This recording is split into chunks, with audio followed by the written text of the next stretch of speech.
Hi YouTube family welcome back to my channel Odia blogger Madhu को आशा करुँच आपण मैंने समस्ते भलरे थे। प्रभु श्री जगन्नाथ कृपारू मु आम परिवार मध्य बहुत भलरे अच्छु।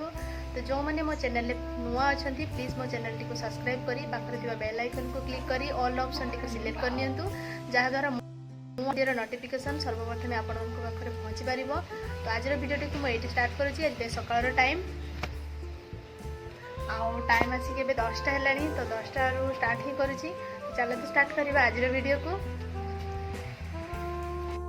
एठी जो फूलकोपी गुड़िक कटा होगी अच्छी ना ये सब काली ही मार्केट रू आसाला आउ खराब हो सारी। तो युड़क एमती छोट छोट पीस कर काटिक रखाही जेहेतु ये सब खराब हो सारा काली ही आसी मार्केट रू आज ही खराब हो। तो ये सब को काटिक एमती रखाही आम गाई को दिज्व। माँ ये सबुठ बड़ कम कर सबुठ बड़ कमटी है बरकोली आचार बनइबा। बरकोली आचार पर माँ प्रथम कोली गुड़िक पानी धोई नौ धोईकी एमती बड़ पात्र रखी नौ या बड़ पात्र रखी सारापर से लुण गुड़े खरारे 2 ରୁ 3 दिन रखिदे। एठी जो फूलकोपी गुड़िक कटा होगी रखा जाइथिला गाई पाई तो मुझे गुड़िक नहीं जाऊँगी गाई को देदेवी।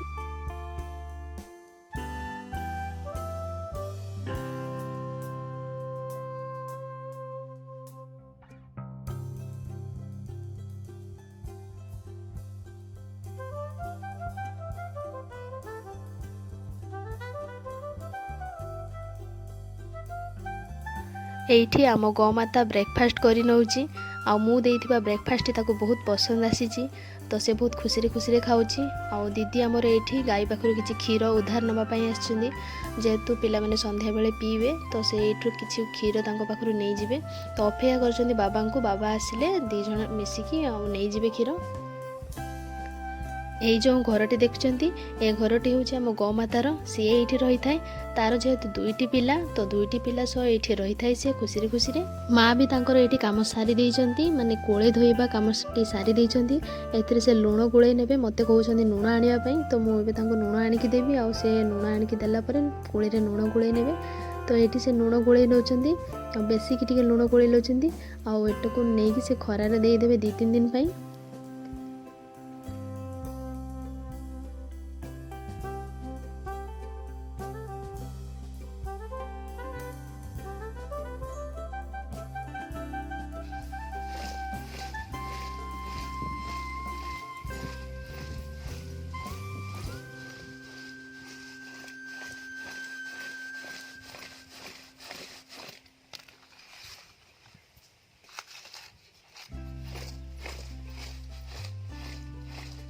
बरकोली आचार पर जो कोली रे लुण दिया होता ना एबे एबे तो कोली लुण दिया देखिकी संभाली है तो मुझे कोली सब नहीं खाई दौची।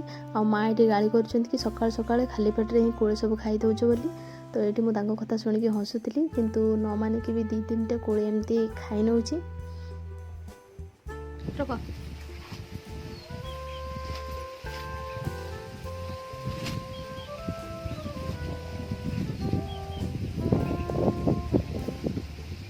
सबू कम सारा सकाल का ब्रेकफास्ट सरला मुझे किचन को आसी सारी।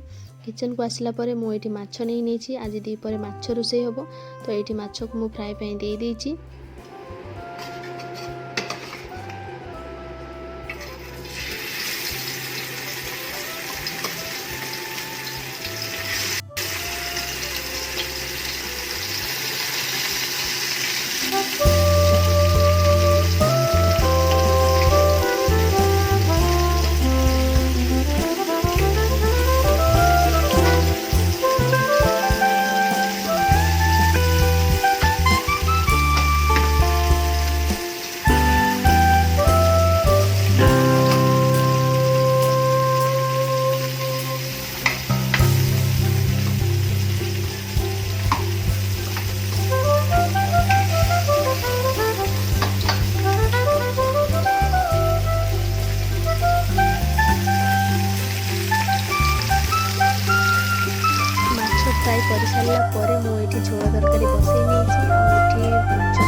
ଏଇଠି ଦି ପ୍ରକାର ଖାଇବା ପାଇଁ ଏଠି ମାଛ ଝୋଳ ହେଇଛି, ଆଉ ସବୁ ପ୍ରକାର ପରିବାକୁ ପକେଇକି ଗୋଟେ ଭଜା ହେଇଛି, ଆଉ ମାଛ ଖଟା ହେଇଛି। ଅଳ୍ପ କିଛି ମାଛକୁ ନେଇକି ମୁଁ ଖଟା ବି ବନେଇ ନେଇଛି। ଆଉ ଏଠି ରୋଷେଇ କରିସାରିଲା ପରେ କିଚେନକୁ ବି ମୁଁ ସଫା କରି ନେଇଛି।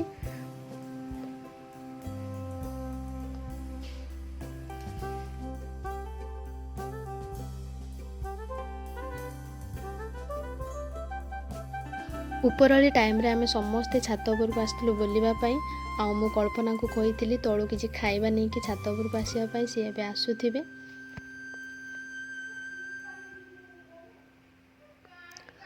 କଳ୍ପନା ଏବେ ଖାଇବା ନେଇକି ଛାତ ଉପରକୁ ଆସି ସାରିଲାଣି। ଆଉ ସେ ତାଙ୍କ କାକୁଙ୍କୁ ହିଁ ଫାଷ୍ଟ ଦେଉଛନ୍ତି ଖାଇବା ପାଇଁ।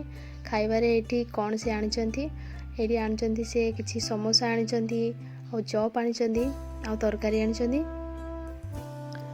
ତ ଏଇଠି ଆପଣମାନଙ୍କୁ କନଫ୍ୟୁଜ୍ ହେଉଥିବ କି ଚାରିଟା ବେଳେ କିଏ ଖାଇବା ବନେଇଲା। ଆଉ ତ ଖାଇବା ଆକ୍ଚୁଆଲି ବନା ହେଇନି ଚାରିଟା ବେଳେ। ତ ଯେଉଁ ଆମର କଳ୍ପନାକୁ ଯେଉଁ ପକେଟ୍ ମନି ମିଳେ, ତ ସେଥିରୁ ହିଁ ସିଏ ଚାରିଟା ବେଳେ ତାଙ୍କ ଭାଇଙ୍କୁ ପଠେଇକି କିଛି ମାର୍କେଟରୁ ଖାଇବା ଏମିତି ନେଇ ଆସିଥିଲେ ସମସ୍ତଙ୍କ ପାଇଁ। ତାଙ୍କ ଖୁସିରେ ଆଜି ସେ ସମସ୍ତଙ୍କ ପାଇଁ ଖାଇବା ଆଣିଥିଲେ। ଏମିତି ବି ସେ ବହୁତ ଥର ଆଣନ୍ତି, କିନ୍ତୁ ଆଜି ଟିକେ ସ୍ପେଶାଲ୍ ଥିଲା ତ ସେଇଥିପାଇଁ ସେ ଆଣିଛନ୍ତି ତାଙ୍କ ଖୁସିରେ ତାଙ୍କ ପକେଟ୍ ମନିରୁ।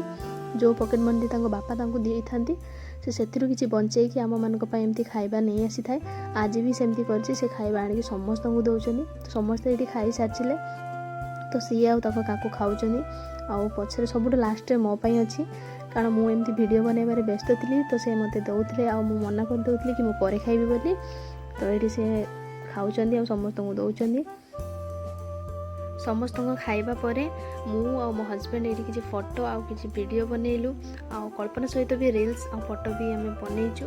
ତ ଏଇଠି ପୂର୍ବରୁ କିଛି ହଜି ଯାଇଥିବା ଜିନିଷ ମିଳିଯାଇଥିଲା। ତ ଛାତ ଉପରୁ କେତେବେଳେ ଖସି ଯାଇଥିଲା ଆମେ କେହି ଦେଖିନଥିଲୁ। ତ ସେଇଟାକୁ ଦେଖିକି ଆମେ ସମସ୍ତେ ହସୁଥିଲୁ। ସେଇ ଜିନିଷଟା ଆମକୁ ବି ମିଳିଗଲା, ନିହାତି 15 ଦିନ ପାଖାପାଖି ପରେ ଆମକୁ ମିଳିଲା ସେ ଜିନିଷ। ତ ଏଇଠି ମୁଁ ସମସ୍ତଙ୍କୁ ଖାଇସାରିଲା ପରେ ମୁଁ ଏଇଠି ମୁଢ଼ି ଆଉ ତରକାରୀ ଖାଇ ନେଉଥିଲି। ଆପଣମାନଙ୍କୁ ମୋର ଏଇ ଛୋଟିଆ ଭିଡ଼ିଓଟି କେମିତି ଲାଗିଲା ପ୍ଲିଜ୍ କମେଣ୍ଟ ମାଧ୍ୟମରେ ଜଣାଇବେ। ରହୁଛି, ଜୟ ଜଗନ୍ନାଥ।